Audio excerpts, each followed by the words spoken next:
திடீரென்று ஒரு தகவலும் நிஜமாக தஜ்ஜால் வெளிவந்து விட்டான் குராசான் பகுதியிலே. அதாவது ஈராக் போன்ற பிரதேசத்தில் இருந்து அவன் வெளியே வருவான். வெளியே வருகிற நேரம் யகூதிகள் எல்லோரும் கிங் ஆஃப் பீஸ் அவர்களும் எதிர்பார்த்துக் கொண்டிருக்கிறார்கள்.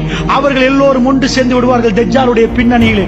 அந்த நேரத்திலே தான் இமாம் மஹ்தி அலைஹிஸ்ஸலாத்து வஸ்ஸலாம் இருப்பது ஷாமிலே, சிரியாவிலே, திமிஷ்கிலே, பசராவிலே, பசராவுடைய கிழக்கு பகுதியிலே, டமஸ்கஸுடைய கிழக்கு பகுதியிலே வெள்ளை மினாராவில் சுபஹ் தொழுகைக்காக வேண்டி ஆயத்தப்படுகிற நேரம்.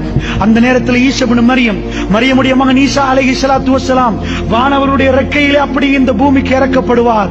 ரசூலுல்லாஹ் அடையாளம் காட்டினார்கள், மிக தெளிவாக அடையாளம் காட்டினார்கள். அவர் வர்ணனின் ஆடை அணிந்திருப்பார். அவருடைய தலையிலே முத்து முத்தாக வேர்வைகள் இருக்கும்.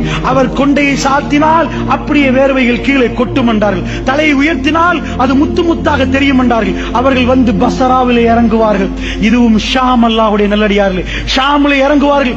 இறங்கின உடனே இந்த உம்மத் ஈசா இப்னு மரியம், ஈசா அலைஹிஸ்ஸலாத்து வஸ்ஸலாம் அவர்களை இமாம் மஹ்தி அலைஹிஸ்ஸலாத்து வஸ்ஸலாம் அவர்கள் கண்டு கொள்வார்கள். சொல்லுவார்கள், ஈசா நீங்கள் தொழுவிக்க வேண்டும் என்பார்கள். அவர் ஒரு வார்த்தை சொல்லுவார், இந்த உம்மத்துக்கு தலைமை தாங்குவதற்கு அல்லாஹ் ரப்புல் ஆலமீன் என்னை தேர்ந்தெடுக்கவில்லை, இந்த உம்மத்துக்கு நீங்கள் தலைவர் என்பார்.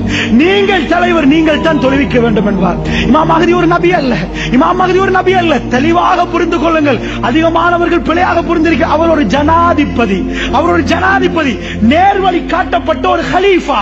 அதுதான், அவருக்கு வகையும் வராது, அவர் குர்ஆனை தான் பின்பற்றுவார், புதுசாக ஹதீஸ் சொல்ல மாட்டார், அவருக்கு வேற எதுவும் கொடுக்கப்பட்டிருக்காது.